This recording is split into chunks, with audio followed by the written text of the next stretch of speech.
Hi, everybody. Dan Illman, Mike Beer, the DRF race of the day for Friday, November the 11th. It's opening day at Del Mar. We have a stakes race on tap. Race number 7 is the Let It Ride. $75,000 is the purse. We're going 1 mile on the turf. Let's take a look at this field. Our coverage is presented by DRF Bets. Please scan the QR code for race of the day access on mobile. This is a non-winners of a sweepstakes of $60,000 other than state bred at a mile or over since April 1st. So a restricted stakes race. A couple of horses, though, dropping out of graded stakes company.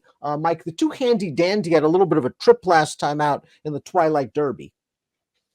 Yeah, I guess that trip just didn't really work out. I mean, this horse was coming off of an okay, I thought, allowance win, Dan, and he was always in a position in that Twilight Derby last time. It just never really opened up for him in the stretch. Curious as to your thoughts on the pace of this race. We'll throw up the Timeform US pace projector. The 7 Time to Party, the 4 Crazy Dreams, basically equal on the Timeform US pace projector as potential early leaders. Personally, I think Crazy Dreams is going to make the top. I do too. He just seems like more of a front-running type of horse. Not that Time to Party isn't fast enough to get there, but he isn't a horse that they've been putting on the lead in his races. Even though he's more of a sprinter, Dan. They stretched him out last time and they didn't send him. A horse with a tremendous amount of upside can work out a nice pace tracking, ground saving trip. That's the number 1 clutch hitter. This is a son of Uncle Mo. He sold for a lot of money as a yearling. He's only reached the starter 3 times, but he did get a win over course and distance during the summer. And his first start against winners, no real excuses, but this is a horse that can continue to improve. I agree. And listen, he's one of the lightly raced horses in here, just facing a bunch of horses who, sort of are what they are. There are no stars in this race, Dan. This horse is really just getting started. They paid a lot of money for him.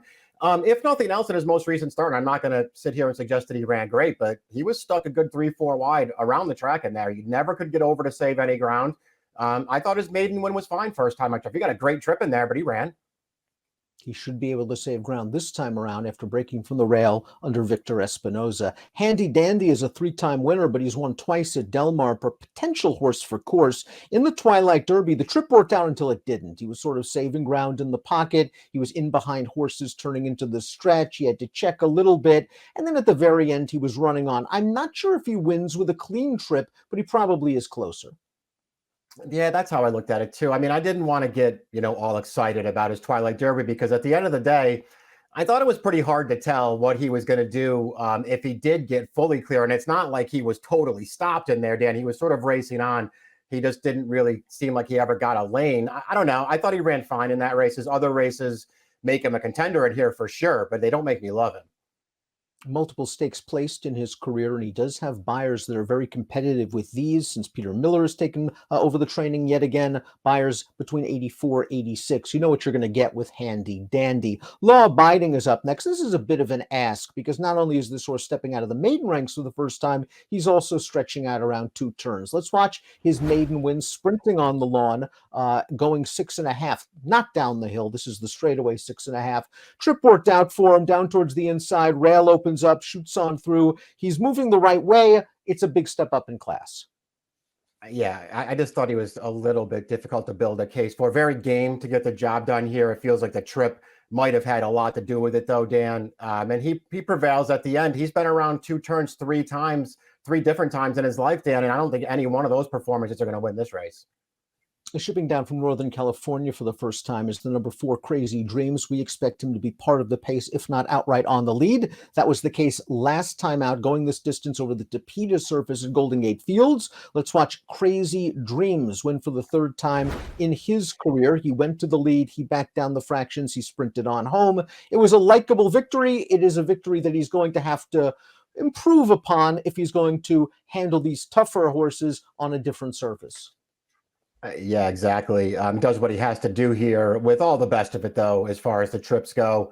A clear-cut winner at the end. His turf races, I don't know, Dan. I guess they're okay. It's very infrequent starts on this surface, so maybe he deserves a few more chances. But I thought this horse was hard to get behind. Script was a horse that I was really interested in following after his career debut sprinting at Laurel. It was a race where he fell far behind, and he was flying at the end of that race with a big gallop out. He showed up in New York second time out, and like many Graham Motion trained second time starters, a lot better speed, and he got the job done. He ended up being stakes placed at 2. He did go to the sidelines for a while, but his return in his turf debut at Keeneland was pretty good. Let's watch that race right now. He was able to save ground most of the way behind a fast pace, but Johnny V's in behind horses here. And Script shows a lot of agility to angle himself out into the 4 path. You wouldn't have fault this horse for falling a little bit short off the layoff, but he comes and gets the 3 horses in front of him. I like the way he finished. He has the turf pedigree anyway. It was one of those situations. I'm with you. I thought his first 2 starts were pretty good, but he was a horse I was waiting for to switch over to turf. They finally did it there. The trip was a really good one overall, but I'm with you. I like the way that he finished in there to close that thing down. He certainly could have come up short in that race. Like everything about that performance, I like the spot they ship him into as well.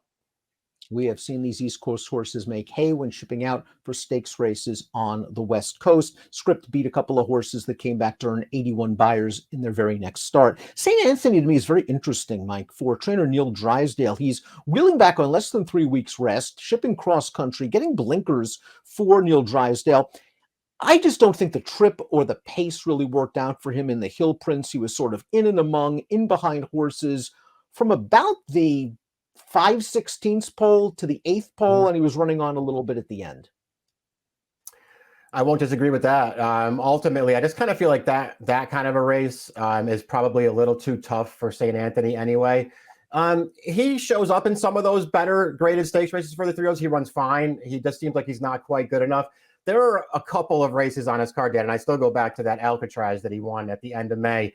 That was a pretty nice looking win there, because that was one of those situations where that trip really didn't work out, and you won't often see horses have to angle as far out in the stretch as he had to do to get clear from traffic and then still get up to win. That was a good performance. I think this horse is a major player in here. Yeah, I think he's a bit dirtied up. Not only was the Hill Prince sort of a traffic-filled trip at Kentucky Downs 2 starts back, he didn't need to love that configuration. The Del Mar Derby, a race we're going to talk about in a bit, was dominated by horses up close to the pace, and he tried to rally from out of it. So he does have some likable performances. Flavien Prat might hurt your price a little bit on St. Anthony. The 7 is Time to Party. This is a horse who should be close to the pace. He was able to handle the mile last time out. Now, this is a starter optional claimer. Time to Party was taken out of this race for $50,000. I thought he worked out a really nice trip. He saved ground early. He got to the outside. He did what he had to do.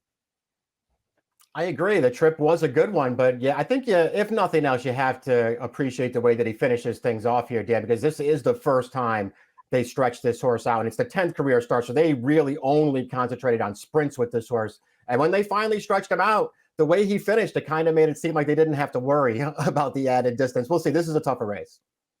They will test him off the claim, but I think a good trip is coming sitting second, and there is a chance that he could be in front when the field turns for home. Spycatcher is up next, and Spycatcher, the number 8, is still a maiden after 4 lifetime starts. He's also graded stakes placed. Let's watch the Del Mar Derby, his most recent start, and this is about 2 months ago. He's had a very nice trip sitting second behind Slow Down Andy, who was able to get to the front. They ran 1-2 all the way around the track, but Spycatcher is really giving no quarter down to the line. This race did produce a couple of next out winners, and we know what Slow Down Andy did. He was 3rd in the Awesome Again, 3rd in the Breeders' Cup Dirt Mile. So Birdcatcher ran well. Was it pace dynamic that allowed him to outrun his odds, or is he pretty good? I mean, it could be both. Certainly in that race, the horses that were up front just had all the best of it, did, and it doesn't, it doesn't have to take anything away from Spycatcher. It was only his 4th career start. He was still a maiden in a grade 2, and he got beat less than a length, so he obviously ran fine in there.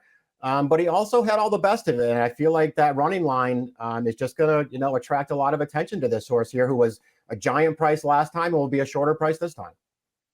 Completing this field of stakes horses on opening Friday at Del Mar is the 9 Degree of Risk. This is a Godolphin homebred going out for Owen Hardy. Last time out off about a 2-month layoff in the Twilight Derby. I don't know. I thought he sort of ran evenly around there at a big price. This is probably a better fit from a class standpoint, but he's had chances and sort of runs to the level of his competition. That's how I looked at him too. It's not like, there are a bunch of close finishes on his card that aren't wins. And sometimes you see that and you feel like maybe got unlucky a few times. I don't think that's the case with this horse. I just think he hasn't quite been good enough. That was probably most glaring 2 starts back, where he had the wicked pace in front of him, had every chance to win there and wasn't good enough.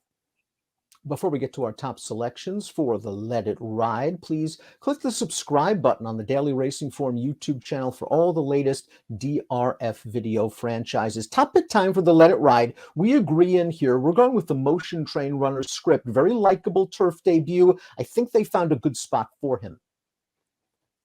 That's how I looked at it too. I just think this is a good spot. I'll be interested to see what kind of price he is, Dan, but I do think this horse's future is on the grass. I think the 7 and the 8 are going to work out trips. The 7 sitting just off of the early lead of the 4. The 8 horse perhaps sitting just in the second flag. We're going to find out how good Spycatcher is. Still a maiden. He might be a good price. 5216 for Mike. 5784 for me. It's the Let It Ride on opening day of the Del Mar Fall Meet.